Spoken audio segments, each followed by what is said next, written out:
For our next storytellers, I'm so excited to introduce Candace and Wade. So Candace is a PR expert. She owns a boutique PR firm that serves clients in the Phoenix Metro and as well as the tribal communities throughout Indian County. And Wade is a sales rep, and I found out that he sells alcohol. So for all your alcohol needs, you need to come to Wade. And he works for a company called Yams Market. A fun fact about the two of them is that they both own 15 to 20 goats. So I told Candace, I said, next time she's going to wear this goat out, I want to go with her. I'm a total city girl, and it's going to be hilarious. She's going to put that on YouTube. I'm sure it's going to have a lot of views. And their favorite song, and you'll see this theme coming up with all the storytellers. You know, I have a fun fact, and I also have a favorite song that they like. So their favorite song is I Am a Believer. Introducing to the stage, Candace and Wade.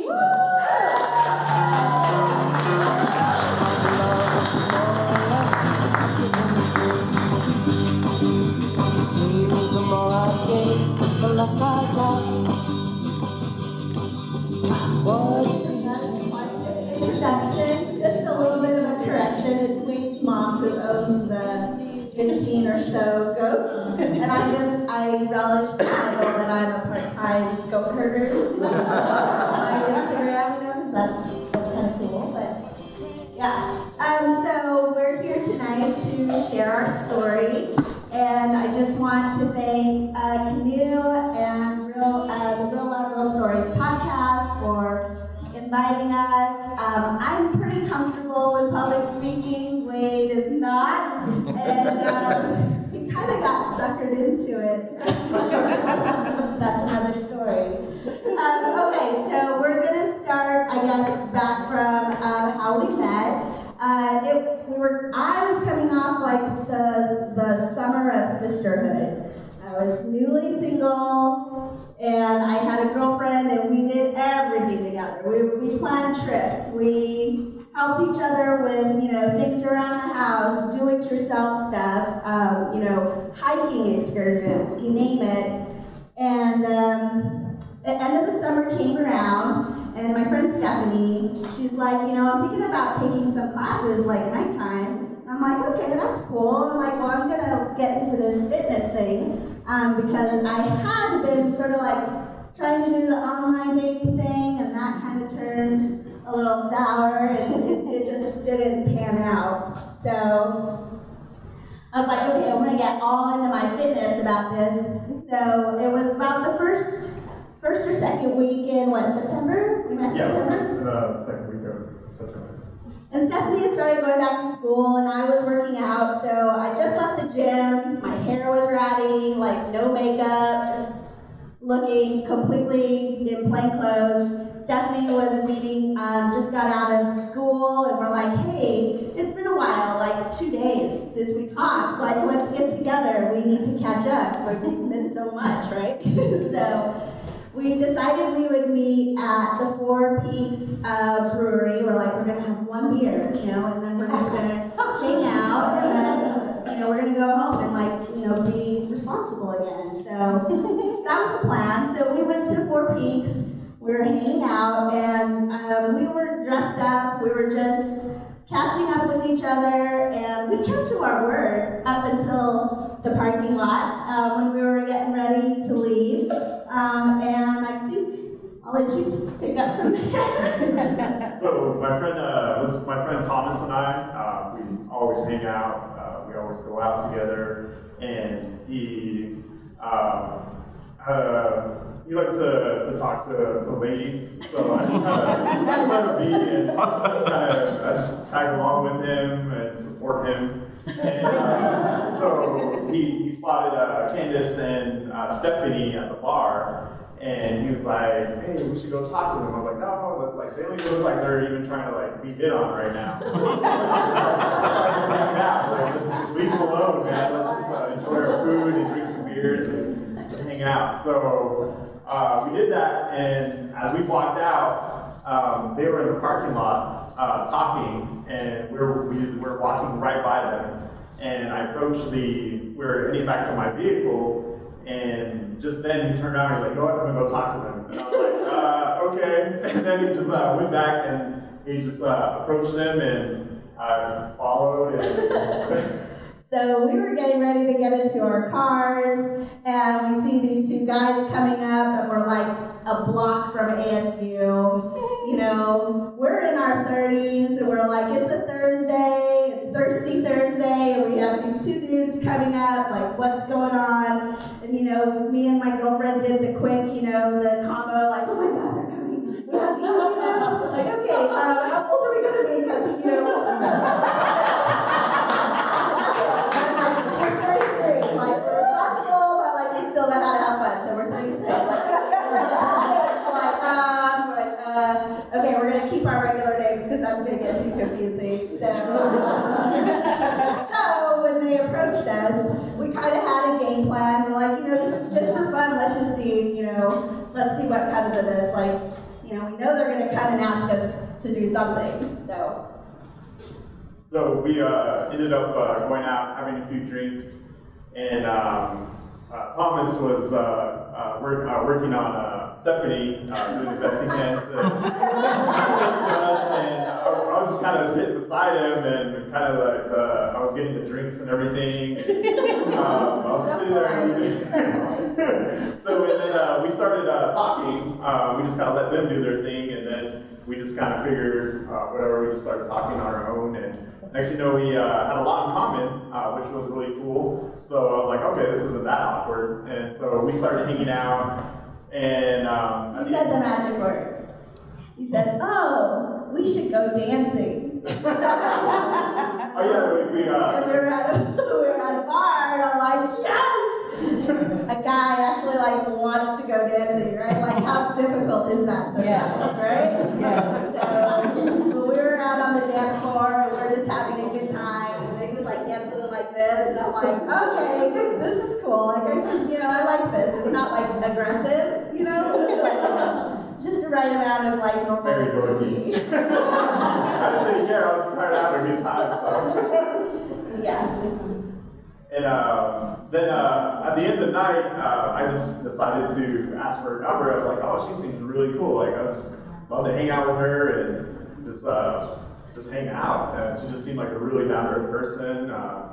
And so I knew, I felt like she was going to give me her real number. I was like, whatever, at least I'll ask. And call somebody else, like, totally cool, whatever. And so I got her number, and so I gave you the right number, and then I just like put that was, you know, last week, right? So Stephanie and I were watching The Walking Dead. We were into this whole marathon on every Sunday. That was our other girl ritual, right? We'd come over and make food and watch The Walking Dead, and that's when Wade called me that following Sunday and was like, hey, what are you doing? I'm getting off work soon. Do you want to grab a bite to eat? And I'm like, okay. So this is the awkward part because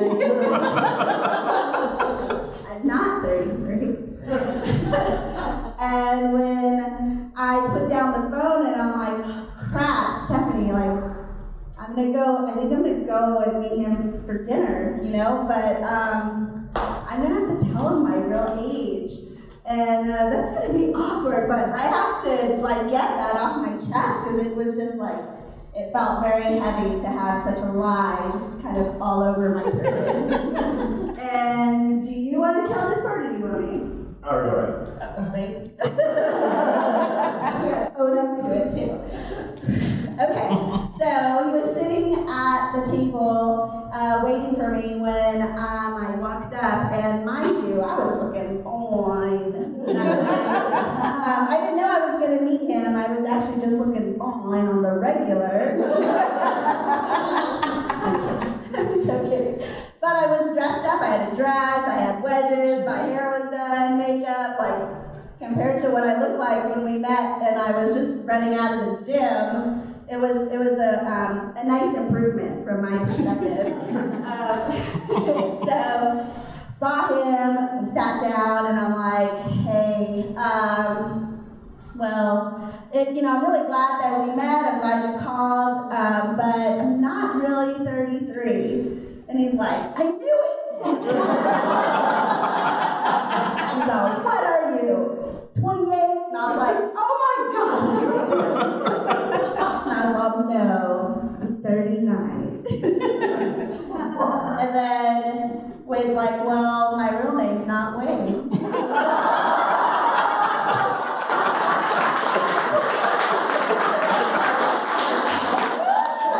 So my first name is Fergus, and I go by Wade for the most part, but I had to follow from that. My real name's Wade. But it was a lot of fun. We had dinner at Four Peaks, and then from there, I asked her if she wanted to kill zombies with me, and she was she wanted to kill zombies with me, so we went to Dave and Buster's, and we just had a blast, just hanging out and killing zombies. Oh, but we did. Oh my gosh. So we actually were like, you know what, this is really cool. We know there's like, how old are you at that time? 27? I was 27. So,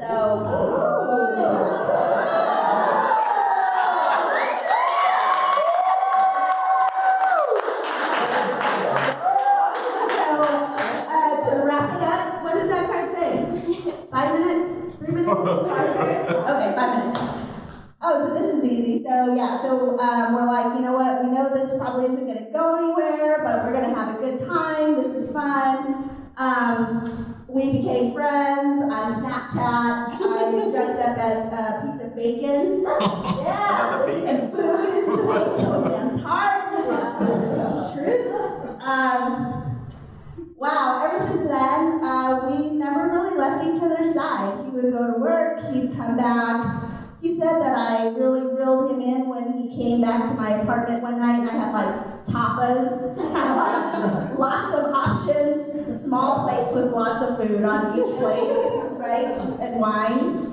And we just really enjoyed each other's company.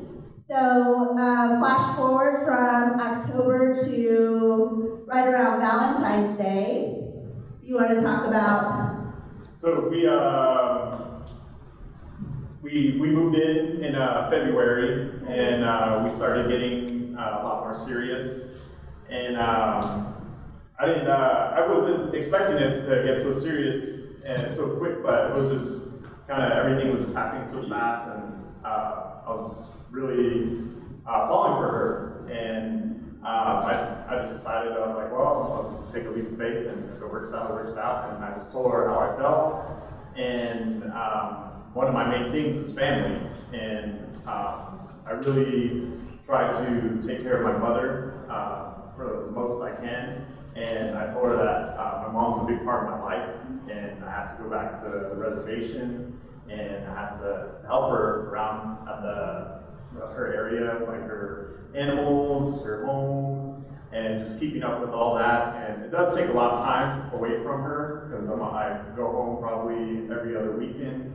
At least twice a month, and she's really cool with that. And I just asked her if she would take care of my mom, and I would do the same for her family.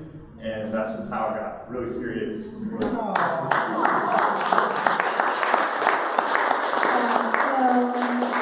It was interesting because we're talking about taking chances tonight. Well, I had dated a native guy, so he's Navajo and I'm Hopi, and I actually have a son who is Navajo and Hopi, but I was like, that left a bad taste in my mouth, and I'm like, I'm never gonna date another native dude again. Like, I had a bad experience. I'm swearing him off, and I love that I have a son, and he's my contribution to like Indian country and to the world. But that's never gonna happen again, But when I met Wade, honestly, we have so much in common. He has been so supportive through this year as I started my business, and just the fact that we made a vow to take care of each other's mothers as our way of committing to the relationship, I think was probably the most adult, grown, mature decision that we could have made to one another. And so we've been just, I mean, I continue to be very happy, and I'm very glad that I took that chance. You know, we had to deal with initial skepticism from our friends, his family. He has 4 older sisters. Oh my gosh, I got the kung fu grip from his oldest sister the first time I met her, but she came around. And the first time that we met his mom was on Mother's Day, so that's when he took me back to meet his family. And yeah, we've been together since then, so.